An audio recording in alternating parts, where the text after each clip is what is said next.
함께 기도합니다. 하나님 아버지, 우리 교회가 세워진 날로부터 우리 모두에게 말씀과 성령의 사람이 되라고 말씀해 주셨습니다. 우리는 교회다운 교회를 위하여 하나님을 섬기되 하나님을 만홀히 여기지 아니하고 경건한 두려움으로 떨며 복종하고 순종하며, 또한 은혜의 순수함 속에 어떤 유혹과 시험을 만나도 우리에게 주신 그 은혜를 기억하며 주님만 바라보며 은혜로 인하여 끝까지 주님을 섬기고 끝까지 변함없이 봉사하며 섬기는 사람 되라고 말씀해 주셨습니다.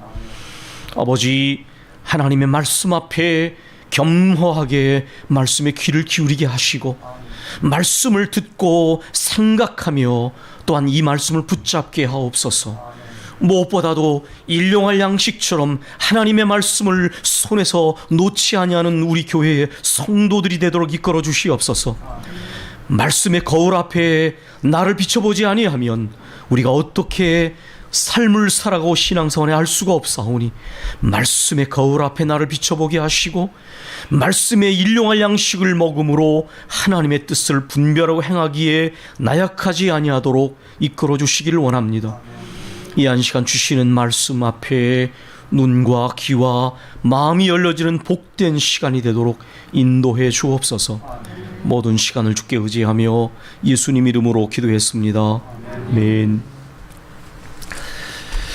우리가 함께 봉독한 말씀을 통해서 하나님께서 저와 여러분에게 은혜 주시길 원합니다.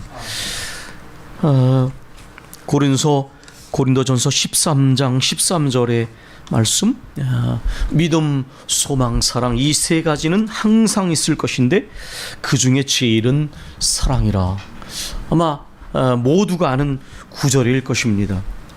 그런데 이 성경 안에 기록된 이 말씀 때문에 많은 그리스도인들이나 또 믿지 않는 사람들은 이 믿음과 소망과 사랑이 마치 그리스도인들에게만 해당된 것처럼 그렇게 생각할 수 있습니다. 저도 그런 생각을 한때는 했습니다. 그런데 제가 독일에서 박사 논문을 쓰면서 제가 아르토 리히라고 하는 스위스 신학자를 가지고 논문을 썼는데, 이분의 책을 읽으면서 새롭게 깨닫게 된 것이 있습니다. 믿음과 소망과 사랑은 분명히 기독교적인 것입니다. 그러나 이것은 동시에 대단히 인간적인 것입니다. 이 믿음과 소망과 사랑을 살짝 표현을 바꿔서 유사한 단어를 사용하면 우린 그것을 알게 됩니다. 믿음을 신뢰로 바꾸고 소망을 희망으로 바꾸면, 그리고 사랑이라는 단어를 그대로 사용하면 이것은 대단히 인간적인 것입니다. 이 세 가지는 인간의 관계를 가장 건강하게 만들고 인간 공동체인 사회를 유지하게 만드는 근본적인 토대입니다. 여러분, 예를 들면 이런 걸 생각해 보십시오. 신뢰가 깨어진 관계를 생각해 보셨습니까? 부부관계에 신뢰가 깨어졌을 때 어떤 일이 일어나는지, 부모와 자녀와의 관계에서 신뢰가 무너질 때 어떤 일이 일어나는지, 친구의 관계 속에서 신뢰가 무너질 때 어떤 일이 일어나는지 생각해 보십시오. 그것은 바꿔 말하면 관계의 파괴를 의미합니다. 더 이상 부부관계가 아니고 더 이상 부모와 자녀의 관계가 아니며 그 친구 관계는 이미 깨어진 것입니다. 여러분, 서로를 믿지 못하는 사회를 한번 생각해 보십시오. 불안하고 염려하고 갈등이 생겨나고 살만한 사회가 아니라고 느껴집니다. 그래서 이 신뢰는 모든 관계를 관계답게 만드는 것입니다. 이것은 인간 사회가 그 신뢰 토대 속에서 살만한 세상이 되게 하는 굉장히 중요한 힘입니다. 여러분, 희망은 어떻습니까? 기독교 철학자 키엘케고르가 말한 것처럼 절망에 이르는 병, 죽음에 이르는 병은 바로 절망을 말하는 것이다. 온갖 종류의 절망과 체념을 말하는 것인데, 모든 희망을 상실한 사람은 살아있는 시체에 불과합니다. 만약에 이제까지 우리가 살아오면서 어느 순간에 삶의 희망을 잃어버리고 살았던 순간을 생각해 보십시오. 살아있으나 살아있는 것이 아닌 삶이 되는 것이죠. 사랑은 설명하지 않겠습니다. 그러나 여러분, 말씀드린 것처럼 믿음과 소망과 사랑 또는 신뢰와 희망과 사랑은 인간의 관계를 건강하게 만들고 또 인간이 모여서 살아가는 사회를 살만한 세상으로 만들게 하는 굉장히 근원적인 토대입니다. 그런데 문제는 인간의 현실 속에서는 종종 이런 것들이 반대의 것들과 섞여 있는 것이 문제입니다. 예를 들면 신뢰가 그렇게 중요하지만 인간이 살아가는 세상에서는 너무 자주 배신과 불신이 일어납니다. 희망이 그렇게 중요하지만 수많은 사람들의 삶이 체념하고 포기하고 절망에 사로잡혀 때로는 극단적인 선택을 하기도 합니다. 사랑 없이는 아무리 부유한 사람도 진정한 행복을 가질 수 없다고 말하지만은 그러나 미움과 증오가 지배할 때가 많습니다.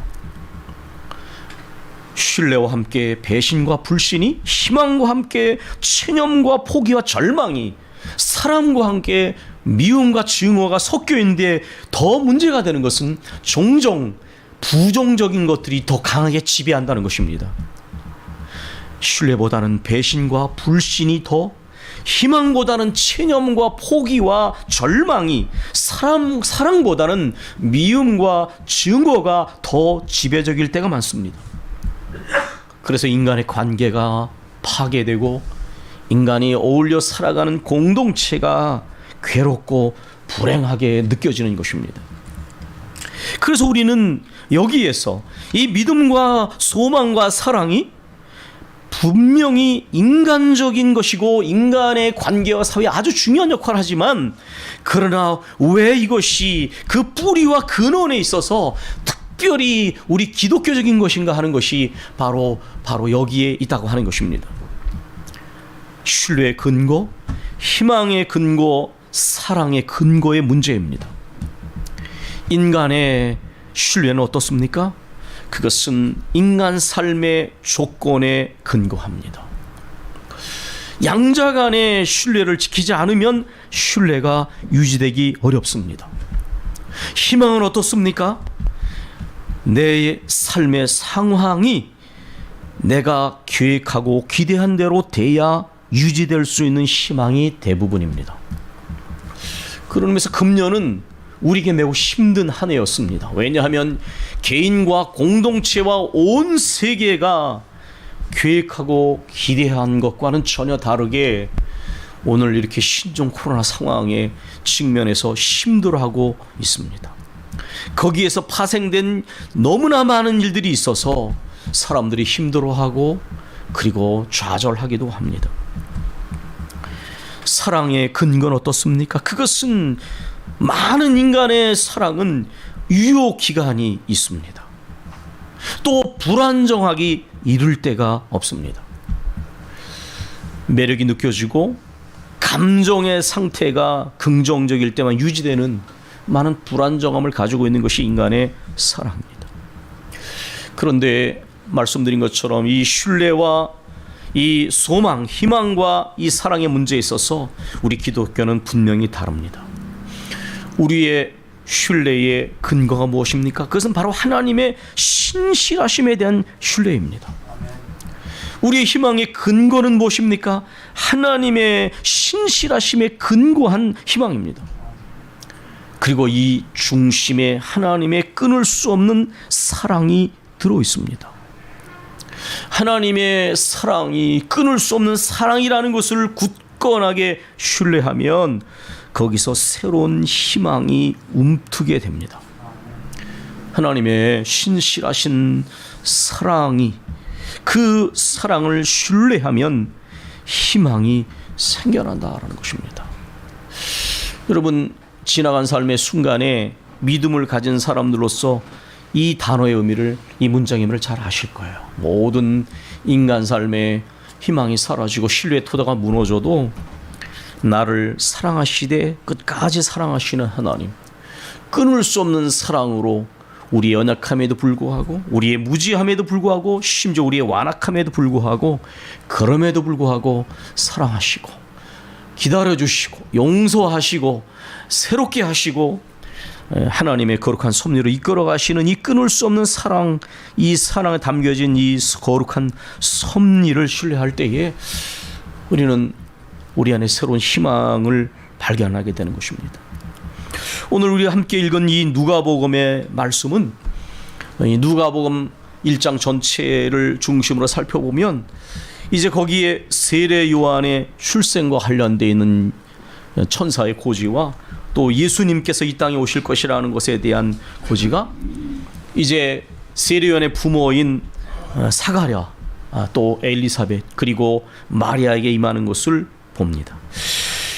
그런데 이 세례 요한이 이제 6개월 먼저 예수님보다 먼저 이 땅에 왔는데 주님의 오심을 예비하는 그러한 역할을 맡은 사람, 그의 태어남과 그의 역할에 관해서 천사가 이야기를 하고, 그리고 또한 우리 주님이 이 땅에 오심이 온 세상 백성들을 구원하는 구원에 주로 오신다는 것을 말씀합니다. 그런데 여러분, 이 두 가정에 있어서 이 내용을 살펴보면 이 엘리사벳이라는 여성이 사가랴의 부인인데 나중에 그런 얘기를 합니다.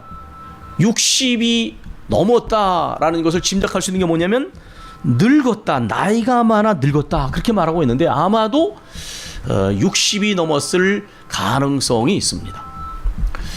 그런데 여러분, 그 나이가 되도록 아이를 낳지 못했다라는 것은 거의 아이를 낳을 가능성이 없는 것입니다. 그런데 이것은 단순한 문제가 아닙니다. 고대 사회에서 우리가 예전에 칠거지약 중에 여자가 아들을 낳지 못하면 거기에 해당돼서 쫓겨난 시대가 있었는데, 이 이스라엘 사회에서도 여자가 아들을 낳지 못하면 그것은 굉장한 마음의 괴로움을 가지고 갈 수밖에 없는 것입니다. 여러분, 한나가 그랬던 것을 아시지요? 그러니까 이렇게 어려운 가운데 나중에 아이를 낳고 아이를 잉태하고 낳았을 때에 엘리사벳이 고백하지 않습니까? 나의 부끄러움을 주께서 씻어주셨다, 이렇게 말을 했습니다. 반면에 마리아는 처녀다라고 말했는데 그것은 아마 14살 미만의 어린 나이였을 것입니다. 그런데 남자를 알지 못한 상태에서 임신을 했습니다. 그렇다는 것은 그 당시에 이것을 자칫 못하면 돌에 맞아 죽을 수 있는 그런 상황이 있는 것이죠. 그래서 이 두 사람이 나중에 하나님을 찬송하는 대목이 나옵니다. 엘리사벳의 고백도 있었고 또 마리아의 찬송과 오늘 우리가 읽은 이 엘리사벳의 남편인 사가랴의 이 찬송과 예언을 보게 되는데, 이 내용을 요약하면 이런 것입니다. 그들은 모두가 기뻐하며 찬송하는데 이렇게 고백합니다. 여종의 비천함을 돌아보셨습니다. 이것은 마리아의 찬송인데, 예수님의 어머님 마리아의 찬송인데 한나의 찬송을 떠올리게 합니다. 사무엘의 어머니였던 한나의 찬송하고 비천한 자를 높여주시는 하나님, 이건 구약 성경에 나오는 긍휼하신 하나님에 대한 대표적인 표현입니다. 하나님께서는 교만한 자를 낮추시고 겸손한 자들, 비천한 자들을 높여주신다. 저는 이 말씀이 참 은혜가 됩니다. 왜냐하면 세상에서는 그렇지 않기 때문에. 세상에서는 군림하고 힘이 있어야 인정을 하고, 가난하고 약하고 병든 이들은 무시하고, 심지어 교회 현실 속에서도 인간의 눈에 볼 때에 굉장한 것만이 전부인 줄 알고 하나님을 향한 진실한 믿음에 대해서는 별로 주목하지 않는 그런 일들이 비일비재한데, 이 마리아의 찬송 속에는 비천한 자를 높여주시는 하나님, 이것은 경건한 믿음을 가지고 주님을 바라보면서 주님의 은혜를 경험한 사람들의 입술에서 나오는 공통의 신앙 고백이었습니다. 때때로 말씀을 들여다보면서 그런 생각이 들어가요. 우리의 생각이 너무나 세속적으로 오염됐구나. 우리의 생각과 그 생각 속에서 나오는 판단의 기준과 말이 겉으로 볼 땐 신앙적인 걸 보이지만 대단히 세속적일 때가 있습니다. 여러분, 정말 하나님께서는 무슨 규모나 크기나 숫자가 아니라 그 마음에 있는 하나님을 향한 진실한 믿음을 보신다고 정말 우리가 믿고 있는가? 하나님께서는 높은 자를 낮추시고 교만한 자를 낮추시고 비천하고 낮은 자를 높여주시며 하나님께 소망을 두는 사람들의 그 믿음을 부끄럽지 않게 하신다는 것을 우리가 진실로 믿고 있느냐? 이 마리아의 고백과 사가랴의 찬송 속에서 바로 이런 것들이 나와 있습니다. 하나님께서 이렇게 은혜를 베푸시는 것입니다. 비천한 자를 돌아보시며 부끄러움을 씻으시며 무엇보다 그 백성을 돌보셔서 속량하시며 구원의 뿔을 일으키셨다, 그렇게 말했습니다. 근데 여러분, 저는 이것이 참 은혜가 됐는데, 우리가 구약 성경, 신약 성경에 보면 이 문제를 당한 사람들이 있습니다. 예를 들면 방금 말씀드린 한나와 엘리사벳의 문제는 아이를 낳지 못했어요. 이것이 그들에게 큰 고통과 아픔을 주었습니다. 그러나 이것 때문에 그들은 하나님 앞에 기도하고 하나님을 간절히 바라는 사람이 됐습니다. 사람이 자기가 가지고 있는 것이 말하면 그렇게 간절해지지 않지요. 그런데 만약에 어떤 삶의 조건이나 관계 속에서 만족을 얻지 못하고 오히려 실망을 하고 낙심을 하면 오히려 그것이 주님께 간절하게 소망을 두는 계기가 돼요. 주님만 바라보게 되는 계기가 됩니다. 마음이 가난한 자가 복이 있는 것이 바로 그것이에요. 세상 것으로 가득 찬 사람에게는 하나님의 것이 별로 하나님이 필요하지 않습니다. 그러나 세상이 많은 것들이 결핍되어질 때에, 기대했던 것들이 무너질 때에 마음이 가난한 자가 되어 주님을 간절히 사모하고 바라게 되는 겁니다. 그러다 보면 하나님께서 은혜를 주십니다. 한나에게 은혜를 주셨고 엘리사벳의 가정에 은혜를 주셨고 또한 마리아에게 은혜를 주셨습니다. 그런데 여기서 굉장히 중요한 한 가지는, 이렇게 문제 때문에 하나님을 찾게 되고 마음이 가난한 자가 되어 하나님의 은혜를 간절히 사모한 사람들의 결과가 뭐냐? 그들에게 문제가 해결되는 것은 기본이었지만은 거기서 멈추지 않는다는 거예요. 하나님의 더 높고 깊은 거룩한 섭리를 향하여 나간다는 것입니다. 한나는 단순히 그 아들을 낳는 데서 그치지 않았고, 그가 낳은 아들 사무엘은 이스라엘 백성들을 위하여 날마다 기도했고 그들에게 말씀을 가르쳤던 위대한 하나님의 사역자가 됐습니다. 종이 되었습니다. 이 엘리사벳이 늦게 노년에 낳은 이 아들 또한 세례 요한도 우리 주님의 오시는 길을 예비하면서 백성들의 마음을 주께로 돌이키는 회개를 선포하는 위대한 말씀의 종이 되었습니다. 또한 민족적으로도 여기에 그 백성을 돌보사 구원의 뿔을 일으키셨다. 이것은 두 가지 성격을 담고 있습니다. 첫 번째로는 이 구원이 대단히 근원적이라고 하는 것을 보여주는 것이고, 또 이 구원은 보편적이라고 하는 것을 보여줍니다. 이스라엘 백성들이 기다리던 메시아는 정치적인 메시아 성격이 강했습니다. 압제받으며 오랜 세월을 보내온 그들에게 다윗과 같은 강력한 왕이 일어나서 자신들을 정치적으로 해방시키는 그러한 메시아를 그들은 기다렸습니다. 그러나 오늘 본문에도 나와 있는 것처럼 죄사함을 얻게 한다, 이런 표현이 있지 않습니까? 죄사함을 얻게 하는 그러한 뿔을 일으키셨다. 하나님께서 이루시는 일은 근원적입니다. 단순히 정치적인 해방을 넘어서서 죄사함을 얻게 하는 구원의 역사가 거기에 담겨져 있다는 것입니다. 그런 의미에서 이것은 근원적인 것입니다.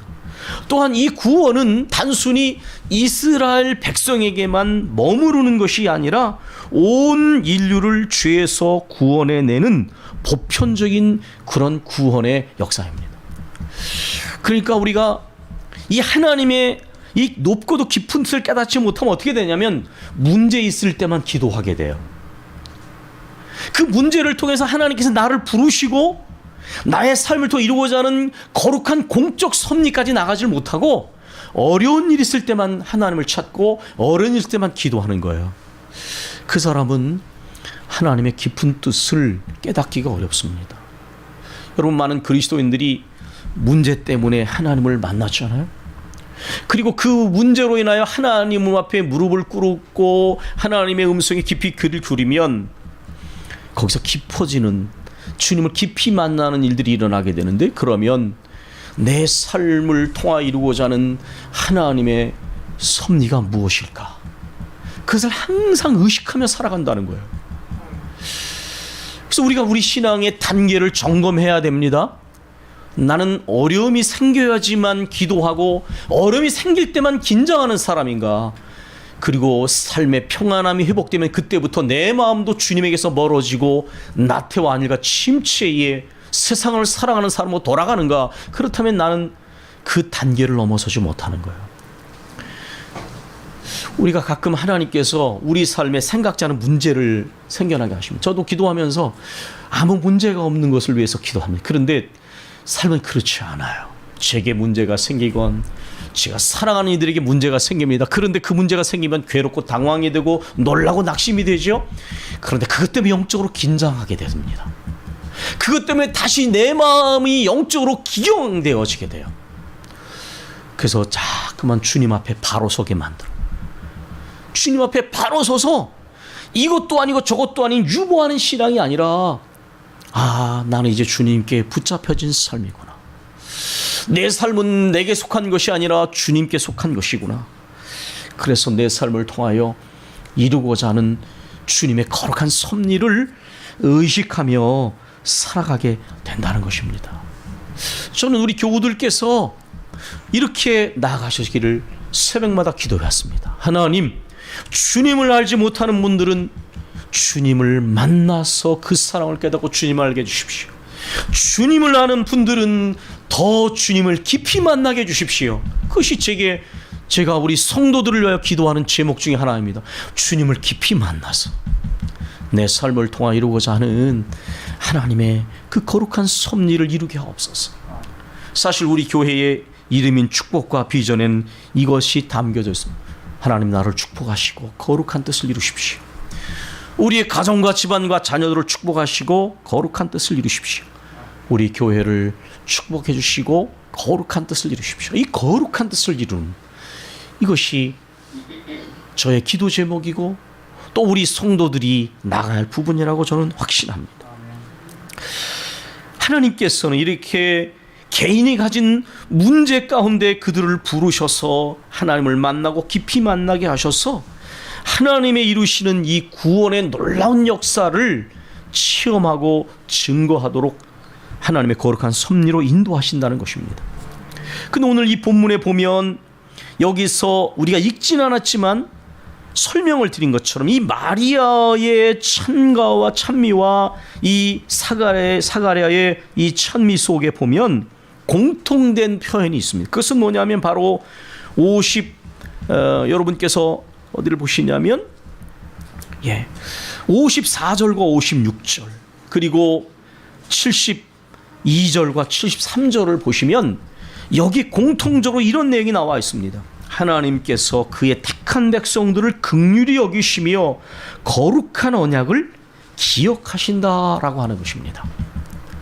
하나님께서 하나님의 사랑으로 택한 백성들을 긍휼히 여기시고 그 신실하심으로 거룩한 언약을 기억하시기에 미천한 자들을 돌아보시고 또한 하나님의 백성들을 구원하신다라는 것입니다. 아까 제가 말씀을 시작하면서 말씀드렸던 하나님의 끊을 수 없는 그 사랑, 그럼에도 불구하고 이 사랑의 신실하심이 아비가 자식을 불쌍히 여김처럼 불쌍히 여기며 그들을 구원해 주신다라는 것입니다. 이것이 바로 말씀드린 것처럼 우리 소망의 근거가 된다는 것을 78절부터 79절은 말씀하고 있습니다. 이스라엘 역사적 상황 속에서 압제받는 이 백성에게 이들은 어둡고 절망적인 상황에 처해 있었습니다. 근데 하나님께서는 아브라함 때 약속하신 그 약속의 신실하심 속에서 이들을 긍휼히 여기시며 이들에게 구원을 베푸시는 것입니다. 그런데 하나님의 역사는 아까 말씀드린 것처럼 언제나 인간이 기대하는 것보다 더 높고 깊기 때문에 여기에 이들에게 주시는 구원은 죄로부터의 구원이고, 왜냐하면 이들이 사실 이렇게 나라가 망하고 어려움을 당하게 된 것은 바로 하나님에 대한 불순종이 축적되어서 징계 가운데 이루어진 것이기 때문에 사실 이 죄의 사함의 문제가 해결되지 않으면 정치적 해방은 잠시적 어떤 평안에 불과한데, 하나님께서는 이 죄라고 하는 근본적인 문제를 해결하시기 위하여 예수 그리스도를 보내셨고, 또 뿐만 아니라 이스라엘 백성들만을 구원하시는 것이 아니라 바로 온 인류를 죄와 사망 권세 가운데 구원해 내신다라는 것입니다. 만약에 한 말씀을 더 드린다면, 여러분, 오늘 우리가 경험하고 있는 많은 현실 속의 어려움은 사실은 죄라는 단어로 요약될 수 있습니다. 하나님의 창조 질서를 인정하지 않는 인간의 탐욕과 어리석음, 그리고 전능하신 하나님을 두려워할 줄 모르는 교만한 마음, 이런 모든 것 합쳐져서 더 안전한 세상, 더 불확실함이 적어지고 예측 가능을 꿈꾸던 세상이 왔지만 21세기에서도 여전히 세상은 오히려 거꾸로 더 예측이 불가능하고 더 위험이 더 늘어가는 세상으로 이렇게 전락했습니다. 사실 이 모든 것을 요약하면 바로 죄의 문제이다. 오늘은 대강절 첫 번째 주일입니다. 여러분, 대강절 때마다 제가 이 소망에 관한 말씀을 전해왔습니다. 대강절을 아드벤투스라고 말하는데, 에드벤트, 이 단어는 라틴어 아트베닐에서 왔다. 아트베닐에, 이쪽으로라는 아트와 베닐에 오다 가다라는 단어가 합쳐진 대강절. 그래서 대강절, 대림절, 이쪽으로 오다. 누가? 예수 그리스도, 하나님의 아들이신 예수 그리스도께서 인간의 몸을 얻고 이 땅에 오셨다. 그래서 아트, 베닐의 아드벤투스입니다. 그런데 이 단어를 그대로, 이 라틴어를 그대로 번역을 하면 슈쿤프트라는 독일어가 되는데, 이 단어는 미래를 의미하는 단어다라는 걸 말씀드렸어요. 미래라는 단어. 그런데 이 슈쿤프트라는 단어와 함께 독일어에는 영어처럼 푸투어라고 하는 미래라는 단어가 하나 더 있습니다. 근데 이 두 가지 단어는, 우리나라에는 미래라는 단어가 한 단어이지만 독일어에는 이 단어가 두 단어인데, 제가 왜 이 얘기를 드리냐면 이 미래라는 단어의 의미가 전혀 다른 것입니다. 이 푸투어라고 하는 이 미래라는 단어는 어떤 미래냐? 인간이 계획을 세우는 미래예요. 그래서 과거, 현재, 미래, 이렇게 시간적으로 흘러가는 미래입니다. 그리고 여기에 담겨있는 희망의 내용은 뭐냐? 계획을 세운 대로 이루어져야 유지될 수 있는 희망이에요. 그러니까 인간이 계획을 세우고 꿈을 꿀 때 희망을 가지고 있잖아요. 바로 이런 희망과 연결되어 있는 미래가 바로 푸투어입니다. 그런데 이 슈쿤프트는 말씀드렸죠, 도래적 희망입니다.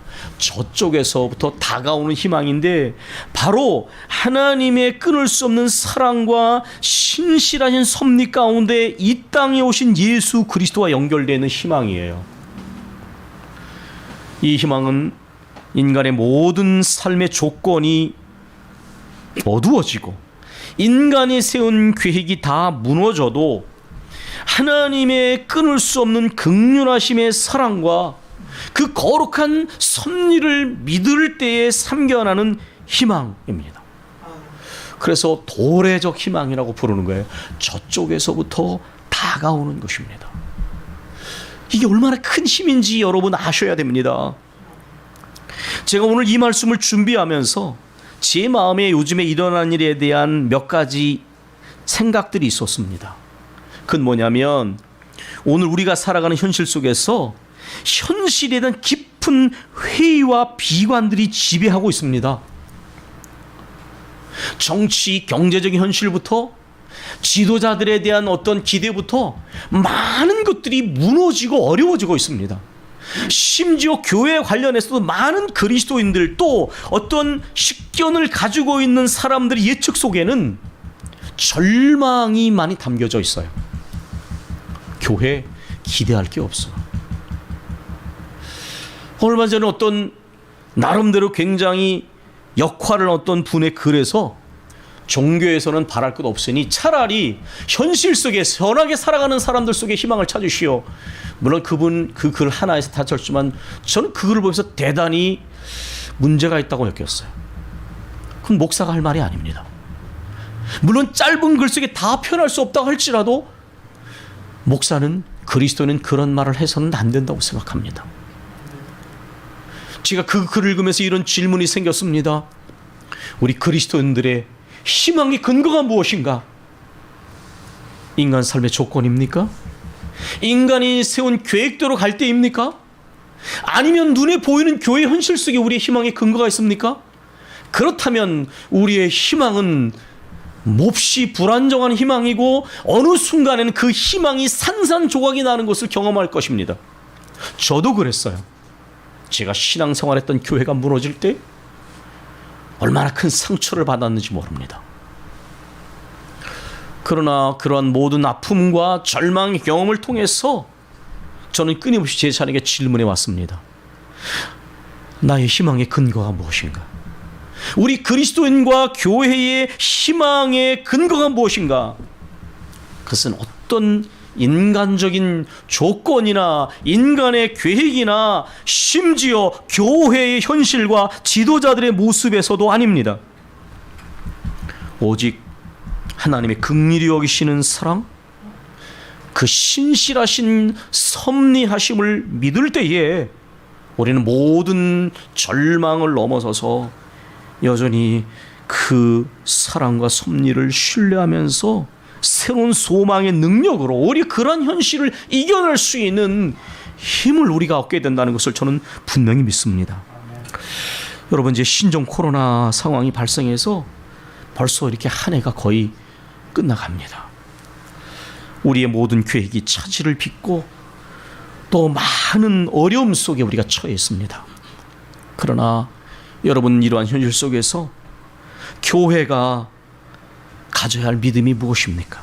그것은 바로 하나님의 끊을 수 없는 사랑, 긍휼히 여기시는 사랑입니다. 그리고 그 약속을 지키시는 신실하신 하나님의 섭리입니다. 이 사랑, 이 섭리를 우리가 굳건히 믿을 때에 다시 한번 우리 안에 소망의 능력이 회복될 것입니다. 그리고 이 소망 가운데 우리가 때때로는 우리 삶의 현실, 우리 마음먹은 대로 되지 않아도 그 선하신 섭리와 사랑을 믿으면 우리는 여전히 앞으로 나갈 수가 있습니다.